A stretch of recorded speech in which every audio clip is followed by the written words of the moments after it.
Hello everyone. तो आज हम पढ़ने वाले हैं class sixth polity NCERT chapter sixth rural administration. तो 5 चैप्टर तक हम पढ़ चुके हैं पहले ही पॉलिटी के। तो आज हम ये चैप्टर स्टार्ट करने वाले हैं। सबसे पहले इसका इंट्रोडक्शन देखते हैं। तो इंडिया में विलेजेस होती हैं बहुत सारी, और एडमिनिस्ट्रेशन ये हमें देखना है कि जो इंडिया में विलेजेस होती हैं तो वहाँ पर एडमिनिस्ट्रेशन कैसे होता है, कौन कौन वहाँ पर रोल और अपने इम्पोर्टेंस वहाँ पर दिखाता है, और कौन कौन वहाँ पर वर्क करता है। ये सारी चीज़ें हम इसमें जानेंगे, और कैसे एक रूरल बेसिस पर वर्क होता है ये सब। Taking care of their needs for water, electricity, roads connection is not a small task. अब वाटर का देखना है ना, इलेक्ट्रिसिटी देखना, कनेक्शंस हैं कि नहीं, और ये सारा जितने भी विलेजेस हैं वहाँ पर कोई छोटा मोटी बात नहीं है, बहुत बड़ी बात है ये अपने लेवल पर, क्योंकि ग्राउंड लेवल पर बहुत सारे विलेजेस होते हैं हमारे इंडिया में। Land records have to be maintained and conflicts to need to be dealt with. अब जितने भी लैंड्स हैं जैसे कि एग्रीकल्चर लैंड्स हैं विलेजेस में, उन सबका रिकॉर्ड रखना पड़ता है एक, और जो कॉन्फ्लिक्ट्स होती हैं उनको भी देखना पड़ता है, उनको भी सॉल्व करना पड़ता है। तो ये बहुत ज़्यादा बड़ा टास्क होता है, कोई छोटा मोटा टास्क नहीं है ये करना। Rural administration is very essential. अब रूरल में एडमिनिस्ट्रेशन करना बहुत ज़्यादा इम्पोर्टेंट है, बहुत ज़्यादा एसेंशियल है, यही हम इसमें देखते हैं। तो अब हम देखते हैं कि कौन से टॉपिक्स हैं एनसीईआरटीज़ में, एनसीईआरटी के बेसिस पे पूरा रहने वाले हैं मेरे नोट्स। तो कौन से टॉपिक्स हम पढ़ने वाले हैं अभी। तो पहला टॉपिक हम पढ़ेंगे क्वेरल इन द विलेज। ये एक स्टोरी के फॉर्म में हम समझेंगे कि विलेज में कैसे लड़ाई होती है, उसके बेसिस पर हम लोग पूरा चैप्टर देखेंगे। Area of the police station का एरिया कहाँ कहाँ तक होता है। The work at the police station. अब पुलिस स्टेशन पे कैसे वर्क होता है और क्या वर्क होता है ये हम इसमें देखेंगे। Maintenance of land records. अब जो लैंड रिकॉर्ड्स हैं वो कौन मेंटेन करता है, कैसे मेंटेन करा जाता है ना, और कैसे वर्क होता है ये पूरा देखेंगे हम। New law. और एक न्यू लॉ लैंड के बेसिस पर क्या आया है, कौन सा लॉ है वो हम देखेंगे। तो ये हमारे टॉपिक्स हैं जो हम अभी देखने वाले हैं वन बाय वन। पहला topic a quarrel in the village. अब विलेज में क्वेरल मतलब विलेज में आपस में लड़ाई हो जाती है, तो ये दो लोगों के बीच में है, मैं आपको समझाता हूँ। एक है मोहन और एक है रघु वर्सेस। तो लड़ाई होने वाली है इन दोनों में। तो there agriculture fields is separated by a small boundary called the bund. अब देखिए बंड अलग अलग जगह पे अलग अलग नाम से इसको बोला जाता है। जैसे कि दो फील्ड्स होती हैं, उसके बीच में जो एक चलने का रास्ता होता है ना मिट्टी का, उसे बंड बोलते हैं। कहीं कहीं पर अलग अलग जगह से बोलते हैं। आप लोगों के विलेज में क्या बोलते हैं, आप कमेंट करके बताना मेरे को। तो ये बंड होता है। और रघु है shifted the Band bye a few feet. अब जो रघु होता है वो क्या होता है, थोड़ा शातिर होता है। वो ये करता है कि जो अपना जो बंड होता है ना उसको थोड़ा शिफ्ट कर देता है ना। जो जो मोहन का लैंड था वो बंड को वहाँ पर शिफ्ट कर देता है और अपना एग्रीकल्चर लैंड बढ़ा देता है, एक्सपेंड कर देता है। Manage to take over some of Mohan's land. अब कुछ मोहन्स का जो लैंड था ना वो उसके अंडर आ जाता है, उसका लैंड एरिया बड़ा हो जाता है। तो इससे क्या होती है, लड़ाई हो जाती है दोनों के बीच में, quarrel. Mohan was badly hurt on his head and hand. अब जो मोहन होता है वो रघु के द्वारा उसे बहुत मारा। अब लाठी वाठी चली है ना, दोनों में लड़ाई हो गई। इसने इसको पटका, उसने इसको पटका। तो क्या हुआ कि मोहन के सर में लग जाती है, मोहन का सर फाड़ देता है जो रघु होता है, क्योंकि वो पावरफुल मैन था। और उसके हाथ में भी लग जाती है। तो फिर क्या होता है, अब वो लोग बोलते हैं कि आपको पुलिस स्टेशन जाना चाहिए, है ना, गांव वाले। लेकिन कुछ सोचते हैं, कुछ बोलते हैं कि नहीं, इन सब का चक्कर बहुत बेकार है। वही पुलिस स्टेशन वाला केस कि जा चक्कर काटते रहो, वकीलों के चक्कर काटते रहो, तो पैसे भी जाते हैं, टाइम भी जाता है, सब जाता है। तो ये कहना था कुछ लोगों का। लेकिन एंड में क्या होता है कि फाइनली मोहन अग्री हो जाता है पुलिस स्टेशन जाने के लिए। ठीक है। तो ये हमने इसका देखा कि क्वेरल कैसे हुई। अब दूसरा टॉपिक जो स्टार्ट होता है वो होता है area of the police station. Police station का कौन सा एरिया होता है इसमें, ये आपको मालूम पड़ेगी। After the quarrel. अब जब क्वेरल हो गई उसके बाद में क्या हुआ, Mohan decided to go to the police station along with some of the neighbours who had see the incident. अब मोहन क्या होता है, वो डिसाइड कर लेता है कि नहीं, मैं जाऊँगा और मैं लॉ को अपनाऊँगा और कानून अपने हाथ में नहीं लूँगा। तो ऐसा वो सोचता है और फिर क्या होता है, वो कुछ सबूत इकट्ठे करता है। अकेले चले आएगा तो पुलिस वाले उसको भगा देंगे कि नहीं, तू क्या बोल रहा है, अकेले है क्या है, कुछ भी बोल रहा है। तो वो क्या करता है, कुछ गाँव वालों को इकट्ठे करता है जिसने वो इंसिडेंट देखा था और उनके साथ वो चल देता है पुलिस स्टेशन। तो विच पुलिस स्टेशन, अब बात आती है कि कौन से पुलिस स्टेशन पे उसको जाना चाहिए। ऐसा तो है नहीं है कि वो खेत के खेत पार करके बहुत लंबा चल के कहीं और दूसरे गाँव के पुलिस स्टेशन में चले जाए, तो ऐसा भी नहीं है। Every police station has an area that comes under its control. अब हर पुलिस स्टेशन क्या होता है, उसका एक एरिया होता है जो उसके कंट्रोल में आता है, जो उसके एडमिनिस्ट्रेटिव यूनिट होती है वो पूरा उसके एरिया उसके कंट्रोल में आता है। तो वहाँ के जितने लोग भी है ना, वो सारे केसेस, सारी प्रॉब्लम, सारे एक्सीडेंट और है वो वही वाला जो पुलिस स्टेशन है वो देखेगा। All the person in that area can report cases और inform the police about any theft, accident, injury, fight. ठीक है, तो सारी चीज़ें क्या है, वही पुलिस स्टेशन में जाएँगे जो एरिया में जो आता है। उसके बाहर जाएँगे तो भगा देंगे कि नहीं, ये हमारा वाला केस नहीं है, आप जाओ अपने एरिया वाले पुलिस स्टेशन में वहाँ पे लिखवाओ। It is the responsibility of the police that stations to enquire, to investigate and to take action on the cases with in its area. अब ये रिस्पॉन्सिबिलिटी है पुलिस की कि जितने भी जो इंक्वायरीज़ आ रही हैं, जितनी भी इन्वेस्टिगेशंस उनको करनी है, जो भी केस आते हैं उनके बेसिस पे और कौन से एक्शंस लेने हैं किस चीज़ के बिहाफ़ पर, वो उनकी रिस्पॉन्सिबिलिटी होती है और उन्हें फुलफ़िल करनी होती है। कोई केस आएगा तो उसको सॉल्व करने के लिए पूरी ज़िम्मेदारी उनकी होती है और उनको देखना है कि इसमें क्या होता है, ये सारी चीज़ें। ठीक है? तो हमने देख लिया कि area of the police station देख लिया। अब नेक्स्ट टॉपिक हमारा आता है the work at the police station. अब जो पुलिस स्टेशन है, पुलिस स्टेशन चले गए भाई, अब क्या करें? तो वर्क क्या होता है पुलिस स्टेशन में, ये हम देखते हैं। आफ्टर रीचिंग पुलिस स्टेशन, ठीक है, तो कहानी अब आगे बढ़ती है। Mohan went to the person in charge. अब पर्सन इन चार्ज कौन होता है? SHO, station house officer. अब आप लोगों ने वेब सीरीज या मूवीज में देखा होगा कि पुलिस स्टेशन का एसएचओ है, एसएचओ बन गया, ये है। तो एसएचओ क्या होता है? स्टेशन हाउस ऑफिसर होता है। ये मेन इंसान होता है स्टेशन का। रिएक्शन ऑफ द ऑफिसर, तो ये लोग जाते हैं, उसमें मोहन बोलता है कि मेरे साथ ये हुआ, मेरे साथ वो कर दिया, मेरे साथ लड़ाई हुई, मेरा सर फाड़ दिया, मेरा हाथ तोड़ दिया। तो पुलिस स्टेशन में उसका एसएचओ का रिएक्शन बहुत ही नेगेटिव होता है। उसके बेसिस पे वो बोलता है कि नहीं, तुम कौन हो, तुम झूठ बोल रहे हो, तो छोटे मोटे केसों के लिए हमारे पास टाइम नहीं है, जो कि बहुत गलत बात बोली उनने, है ना, तो आप जाओ। तो फिर इस stepping of neighbours and registration of case. अब क्या होता है, रघु अकेला तो आया नहीं था, पूरी फौज लेके आया था अपने साथ गांव वालों की।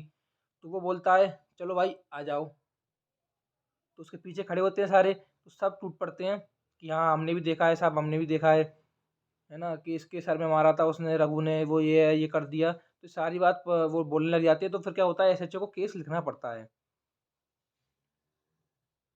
तो आपने स्टोरी देख ली कि पुलिस स्टेशन में क्या वर्क होता है ना, उनको केस लिखना पड़ा, यही उनका रोल होता है। अब उनको इन्वेस्टिगेशन भी करनी होती है, सारे काम करने पड़ेंगे। अब बात आती है मेंटेनेंस ऑफ लैंड रिकॉर्ड्स। अब जो लैंड है, तो लैंड के रिकॉर्ड्स भी कहीं पे मेंटेनेंस होंगे, है ना। ऐसा तो नहीं है कि चार पांच लोगों के पास कोई एरिया है, तो अब वो अगर लैंड रिकॉर्ड नहीं हुआ एक जगह पे फिक्स, तो वो लोग तो ऐसे बढ़ाएंगे, अपनी मनमानी करेंगे। अब सुबह किसी के पास छोटा सा लैंड है, वो रात को इतना बड़ा कर देगा कि चार पांच लोगों की ज़मीन खा जाएगा वो, अगर ऐसा नहीं होगा तो who was right, Mohan and Raghu. अब इन दोनों में से कौन सही है, मोहन या रघु, ये थोड़ी बहुत में मालूम पड़ेगी हमें। Isn't there a way by which they could settle this dispute in a peaceful manner? अब ये क्वेश्चन आता है कि ऐसा कोई तरीका नहीं है जिससे कि डिस्प्यूट है वो एकदम पीसफुल मैनर से ख़त्म हो जाए, सॉल्व हो जाए, है ना। ये क्वेश्चन आप लोग माइंड में रखिए। Are there records that show who owns what land in the village? अब ऐसा कोई रिकॉर्ड नहीं है जो कि बता दे कि इतनी लैंड एरिया इसके पास है और सारा रिकॉर्ड हो जिसके बेसिस पे ये सॉल्व हो जाए केस। ये हम देखते हैं। तो हाँ, यहाँ पे होता है measuring land and keeping land records is the main work of the patwari. Patwari आप लोगों ने सुना होगा, है ना?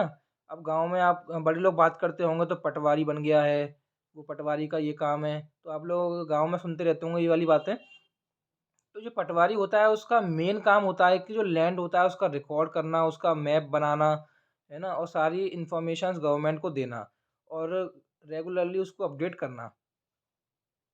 The Patwari is known by different names in different states. In some villages, some officers are called. अब जो पटवारी होता है वो अलग अलग नाम से जाना जाता है अलग अलग स्टेट्स में। अब वो अलग अलग वेरी करता है नाम से, जिस नाम से वो पुकारें। अब लेखपाल, है ना, कनुंगो, कर्मचारी, विलेज ऑफिसर, अलग अलग नाम है। अब वही है, अगर रोहन का नाम चिंटू रख दो, मिंटू रख दो, तो बात तो वही पड़ेगी, लेकिन अलग अलग नाम से पुकारा जाता है, आप समझ जाना। Each Patwari is responsible for a group of villages. अब जो एक पटवारी होता है ऐसा नहीं है कि उसके अंडर में एक ही विलेज आएगी, ये कोई फिक्स एरिया नहीं है ना? उसके अंडर में 4-5 विलेज आ सकती हैं। अगर बहुत ज़्यादा छोटी छोटी गाँव हैं तो फिर 6-7 गाँव भी आ सकते हैं, जिसका रिकॉर्ड वो मेंटेन करेगा। The Patwari is responsible for maintaining and updating the records of the village. अब पटवारी रिस्पॉन्सिबल होता है कि वो मेंटेन करे और अपडेट करे, जो मैंने बताया था आपको, हायर लेवल गवर्नमेंट पे अपडेट करना होता है उसको रिकॉर्ड, जिससे कि जो डिस्प्यूट्स हों वो रिजॉल्व हो सकें। How do Patwari maintain land records. अब बात आती है कि पटवारी लैंड रिकॉर्ड मेंटेन करता है, ठीक है? तो अब वो लैंड कैसे मेंटेन करता है ये हमें देखना है। जो ज़मीन है वो कैसे नापता है, क्या करता है, कैसे करता है ना? The Patwari prepare maps and other details which helps him in maintaining records. अब जो पटवारी होता है वो क्या करता है, जो लैंड्स होते हैं ना उसका एक मैप बनाता है।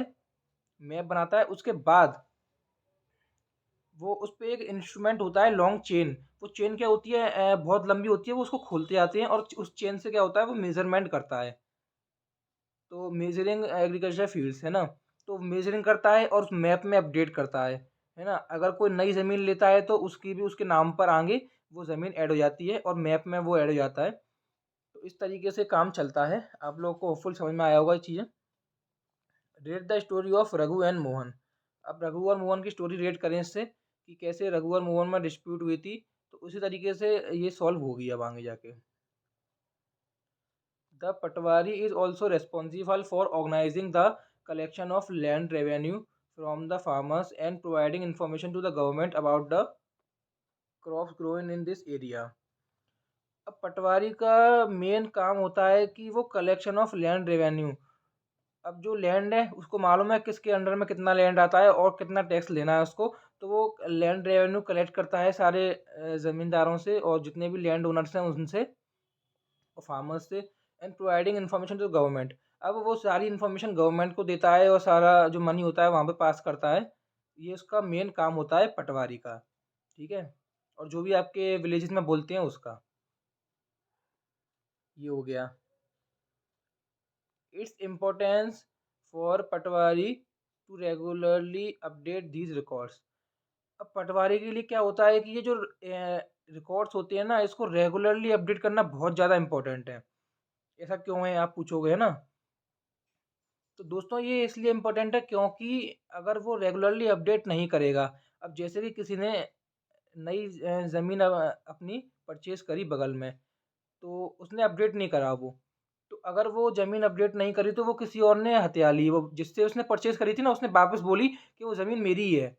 तो फिर वहाँ पर रिकॉर्ड नहीं है तो फिर वो कुछ नहीं कर पाएँगे और इस केस को सॉल्व करने में बहुत ज़्यादा दिक्कत आएँगी, इसलिए ये बहुत इम्पोर्टेंट है अपडेट करना। Farmers may change the crops grown on their fields. Some may dig a well somewhere. अगर ये अपडेट नहीं होगी तो फार्मर्स में change the crop grown on their fields, वो फील्ड्स में क्रॉप चेंज करेंगे और ये इनका मनी है वो तो जो भी कर सकते हैं। Senior people in this department supervise the patwaris work. अब जो पटवारी होता है तो उसका वर्क क्या होता है, सीनियर डिपार्टमेंट जो होते हैं वो उसका सुपरवाइज करते हैं कि ये सही से काम कर रहा है कि नहीं कर रहा उस विलेज का। अब देखो, एक कंट्री होती है जैसे कि इंडिया, ठीक है? इंडिया के अंदर स्टेट्स होते हैं। कितने स्टेट्स हमारे इस समय हैं आप कमेंट करके बताना मुझे। उसके अंदर आती हैं डिस्ट्रिक्ट्स, बहुत छोटी छोटी डिस्ट्रिक्ट्स होती हैं। अब डिस्ट्रिक्ट्स के अंदर भी सब डिविजन्स होते हैं, तो वहाँ पर एक तहसील होती है, तो तहसील के अंदर तहसीलदार काम करते हैं। At the head is the district collector. जो डिस्ट्रिक्ट का हेड होता है वो डिस्ट्रिक्ट कलेक्टर होता है, जो टैक्स वैक्स कलेक्ट करते हैं और गवर्नमेंट को पास करते हैं। At the head is a district collector and under here are the revenue officers also known as tahsildars. अब जो डिस्ट्रिक्ट कलेक्टर होते हैं वो ऐसा तो है नहीं है, क्योंकि वो पढ़े लिखे होते हैं और इतनी मेहनत से अपनी जो, क्योंकि डिस्ट्रिक्ट कलेक्टर होते हैं बहुत कम होते हैं, तो वो क्या करते हैं, तहसीलदार उनके अंडर में आते हैं और तहसीलदार उनके बिहाफ पर टैक्स कलेक्ट करते हैं, उनको सारी इन्फॉर्मेशन पास करते हैं। और डिस्ट्रिक्ट कलेक्टर होते हैं वो सारे तहसीलदार पर नज़र रखते हैं कि वो कोई भी गलत काम नहीं कर रहे हों और अपना जो ड्यूटी है फुलफिल कर रहे हो अच्छी तरीके से। ठीक है, अब इसका फंक्शन देखते हैं। They have to hear disputes, they also supervise the work of the patwari and ensure that records are properly kept and land revenue is collected. अब डिस्ट्रिक्ट कलेक्टर क्या होता है कि सारी डिस्प्यूट्स उसको सुननी पड़ती हैं, कोई भी डिस्प्यूट हो रही है अगर तो उसको, है ना, और सुपर उसका वर्क देखना पड़ता है। जो पटवारी होता है वो क्या क्या वर्क कर रहा है ये भी उसको देखना पड़ेगा। ठीक है, और जो रिकॉर्ड्स हैं वो प्रॉपर्ली मेंटेन हो रहे हैं कि नहीं है ना, चेक करना, लैंड रेवेन्यू लिया जा रहा है, कलेक्ट करा जा रहा है फार्मर से कि नहीं करा जा रहा है, ये सारा काम देखना होता है, उसको सुपरवाइज करना पड़ता है।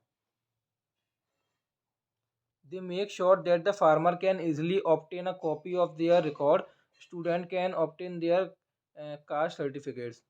अब उनको ये भी देखना है कि जो लैंड ओनर्स होते हैं, फार्मर्स होते हैं, उनको उनके लैंड रिकॉर्ड की कॉपी एक मिलनी चाहिए, ताकि उनको भी मालूम पड़े कि ये क्या अपडेट है, कोई गलत चीज़ तो नहीं है। ठीक है, और जो स्टूडेंट्स होते हैं उनको कास्ट सर्टिफिकेट्स प्रोवाइड करना, ये भी काम होता है उसका।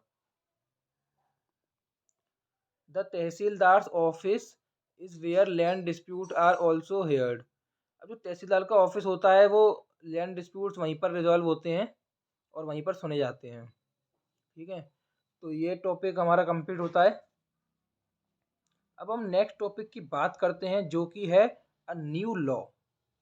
आपको इसके नाम से ही क्लियर हो रहा होगा कि न्यू लॉ मतलब कोई न्यू लॉ पास हुआ है, तो ये कौन सा लॉ है। तो ये लॉ है हिंदू सक्सेशन अमेंडमेंट एक्ट 2005। 2005 में ये लॉ पास हुआ था। तो देखते हैं हम इसमें, फार्मर हु ओन लैंड, तो मैन। अब जो देखा जाता है कि फार्मर मतलब कि मैन ही होगा कि वो लैंड को ओन करेगा, और वुमेन का नाम यहाँ पर बहुत कम आता है ना। Women are seen as people who work on the field but not as people who own agriculture land. अब वुमेन को देखा जाता है कि वुमेन वर्क तो करती हैं, है ना, जो जैसे कि बहुत सारी वुमेन आपने देखी होंगी फार्म लैंड पे वर्क करती हैं, लेकिन आपने ये कभी नहीं देखा होगा कि जो उनके फादर का लैंड है वो उनको ओन करती हूँ। अब तो शायद अब तो ये होने लगा है, क्योंकि ये अमेंडमेंट एक्ट हो चुका है यहाँ पर पास। लेकिन पहले ऐसा था कि जो फादर का लैंड होता था ना, तो उसमें से जितनी ज़मीन है वो वुमेन्स को नहीं मिलती थी। वो सिर्फ जो उनके चाइल्ड होते थे, बॉय, उन लोगों को दी जाती थी। लेकिन अब ऐसा नहीं है। जब से ये लॉ पास हुआ है, till recently in some states Hindu women did not get a share in the family's agriculture land. ठीक है, after the death of the farmer his property was divided equally among his sons. अब ऐसा था कि पहले क्या था कि जैसे कि अगर किसी के फादर की डेथ हुई, तो उनके अंडर जितना भी लैंड आता था ना, वो उनके सन्स के बीच में डिवाइड कर दिया जाता था। लेकिन वुमेन को क्या था, एक्सेप्ट कर दिया जाता था और उनको कुछ दिया नहीं जाता था। तो ये बड़ी दिक्कत थी।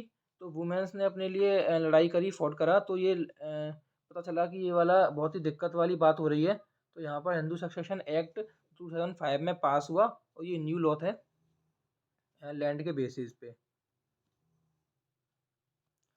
The law was change in the new law, sons daughter and their mother in the Hindu family can get an equal share in the land. अब ये न्यू लॉ जो आया, तो उसमें क्या था कि जो मदर्स थे हिंदूज़ की फैमिलीज़ में, और बेसिकली ये हिंदू में ज़्यादा देखा जाता था, तो इक्वल शेयर उनको मिलने लगा इस लॉ के बाद में। लेकिन अभी भी आप लोग अगर देखोगे ना रूट लेवल पर, तो ऐसा देखने को बहुत कम मिलता है। आप लोग शहर अर्बन सेंटर्स में देख सकते हैं इस चीज़ें, लेकिन रूरल जो गांव है ना वहाँ पर अभी भी लैंड शेयर नहीं किया जाता, क्योंकि अब वुमेन्स को भी ना, क्योंकि वुमेन्स भी एजुकेटेड नहीं होती हैं, तो उनको भी ये राइट, उनके बारे में मालूम नहीं है कि हम पर ये राइट है, हम इसके बारे में जान सकते हैं, लेकिन उनको ये मालूम ही नहीं है तो वो कहाँ से अप्लाई करेंगे इस चीज़ के लिए। In some law, in the same law we will apply to the states and union territories. ये सेम लॉ है जो सारी स्टेट्स में, यूनियन टेरिटरीज में, सब जगह अप्लाई हुआ। अब एडवांटेजेस क्या हुआ कि स्टोरी ऑफ सुधा, सुधा की स्टोरी है, बेसिक स्टोरी है, ये तो आपकी मतलब की नहीं है, लेकिन मैं थोड़ी ऊपर से बता देता हूँ आप लोगों को। जो सुधा होती है वो अपनी मदर की हेल्प करती है, तो उनकी फादर की डेथ हो जाती है। तो डेथ होने के बाद उनका क्या है, जो उनकी जो प्रॉपर्टी है वो मेंस में भी डिवाइड होती है, लेकिन जो सुधा होती है वो, उसको भी बहुत ज़रूरत थी, तो उसमें भी उसको डिवाइड कराया जाता है लैंड को, तो उससे बहुत ज़्यादा हेल्प होती है उसकी। तो ये बेसिक स्टोरी है, आप उसको देख नहीं सकते। ठीक है, तो यहाँ पे हमारा चैप्टर ख़त्म होता है। मैंने आपको सारे जितने भी मेन हेडिंग्स हैं एनसीईआरटीज़ में सारी बता दी मैंने आपको। और अगर आप प्रिपरेशन कर रहे हैं यूपीएससी के लिए, जो कि एनसीईआरटी आपको पढ़नी पड़ती है 6 टू 12 के लिए, तो ये आपके लिए बहुत ही बेनिफिशियल है। क्लास 6 के लिए बच्चों के लिए तो ये है ना। और नोट्स आपको बनाने की ज़रूरत नहीं पड़ेगी। ये नोट्स अगर जब आप रीड करोगे ना तो आपको एनसीईआरटी का लाइन बाय लाइन याद आ जाएगी। इस तरीके से मैंने ये नोट्स बनाए हैं, तो आपको बहुत ज़्यादा हेल्प होने वाली है। चलिए, तो फिर आज हम इतना ही रखते हैं। अब नेक्स्ट 7 चैप्टर मैं आपको अगली वीडियो में पढ़ाऊँगा। जब के लिए take care of yourself. Thanks for watching and subscribe my channel UPSC aspirant Nikhil.